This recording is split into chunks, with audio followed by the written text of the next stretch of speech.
Hello, this is a video for Patricia.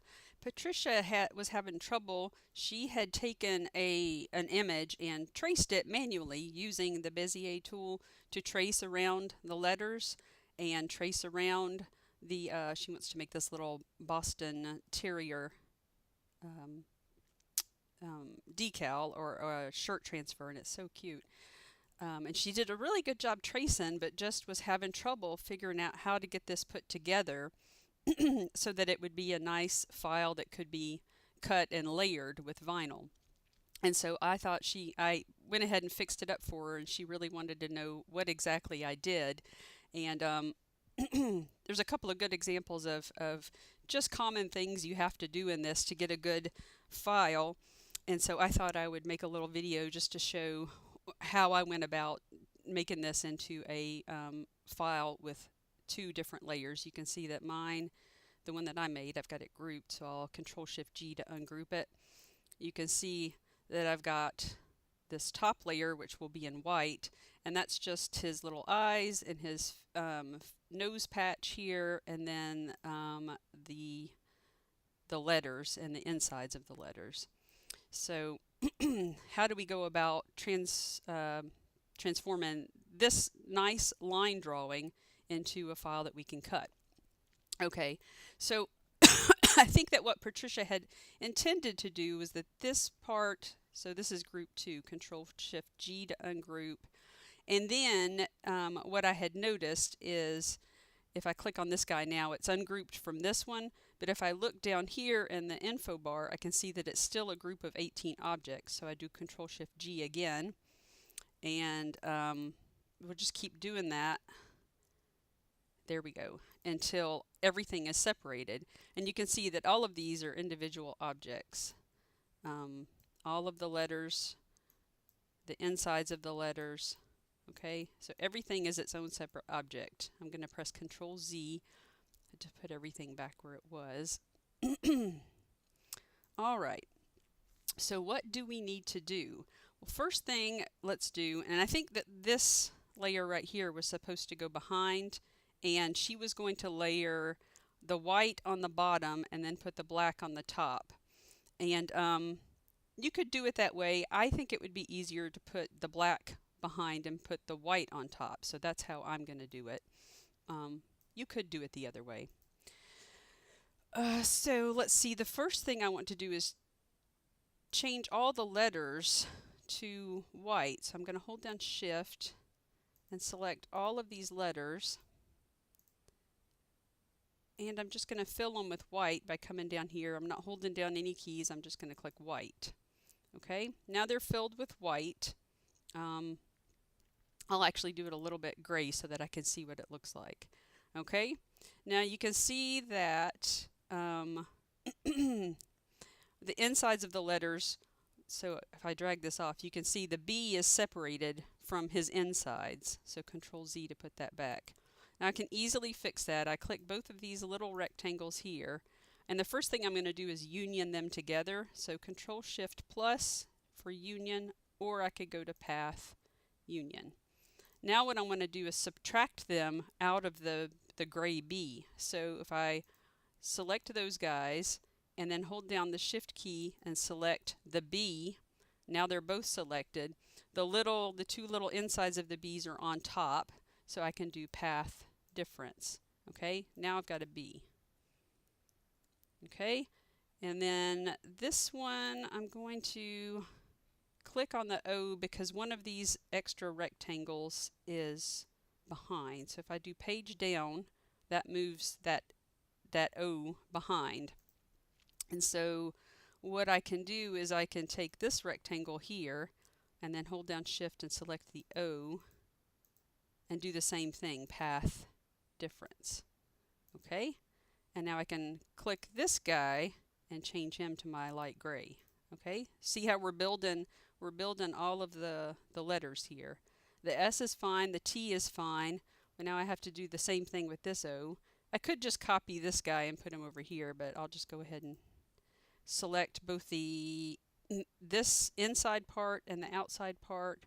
The inside part is on top, which is important for path difference. So now Path Difference. Okay, and then I can just select that inside and change it to my gray. Okay, all of the letters are done now. What I can do is I can click and drag and make sure I'm only selecting the letters. All right, and now I can do path union. Those are all together as one thing now. Control Z to put it back. All right, now this part will be black. Let me first go ahead. I'm going to take his little eye part, hold down shift and select both of the eyes. And that one's separate. And then I'm going to fill them white.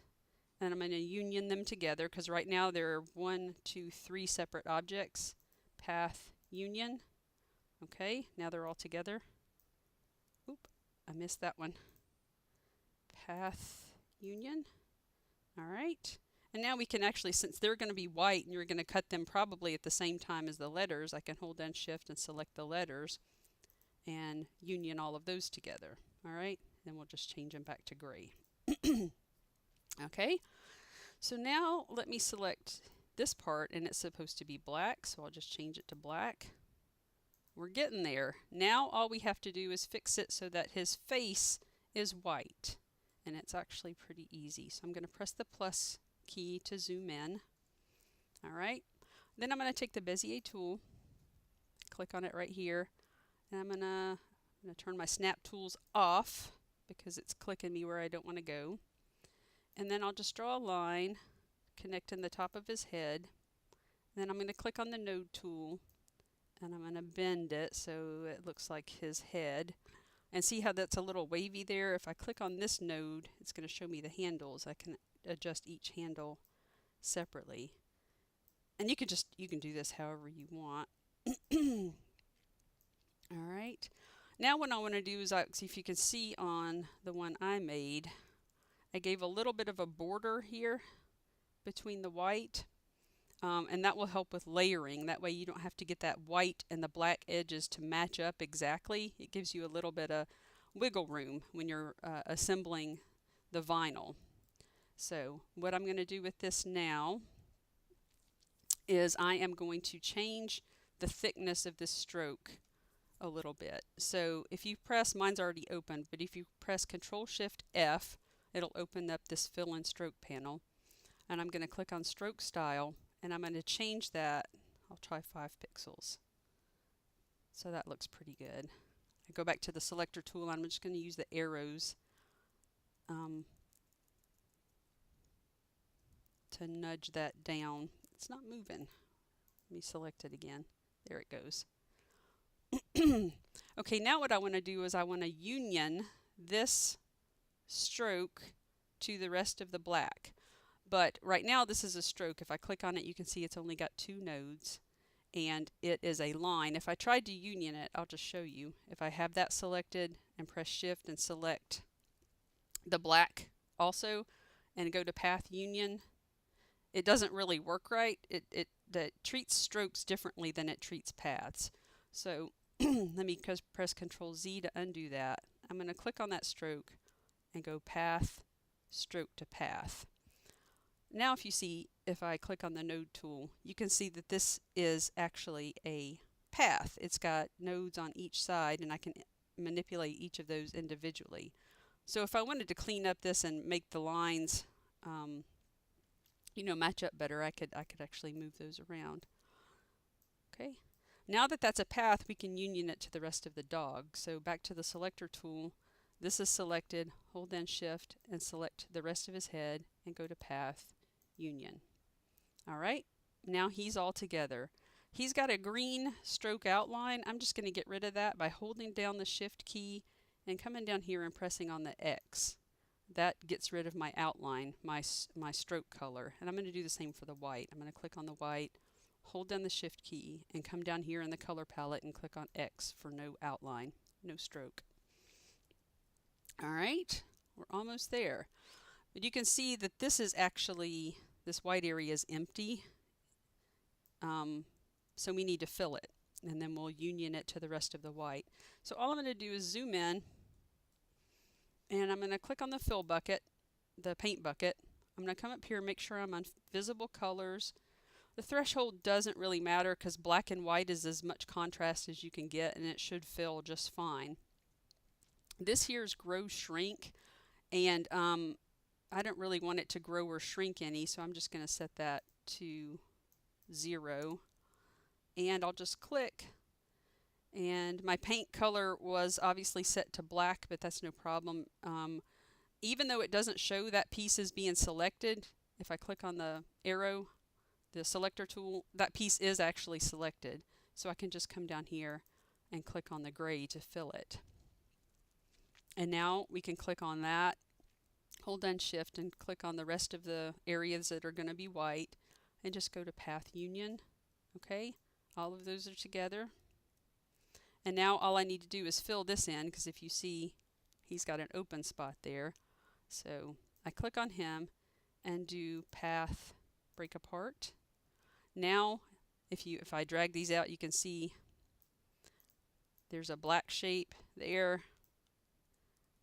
It's broken it apart into two different shapes. So really all I need to do is select all of those and union them back together, so path union. And then I can just drag that on, and there he is.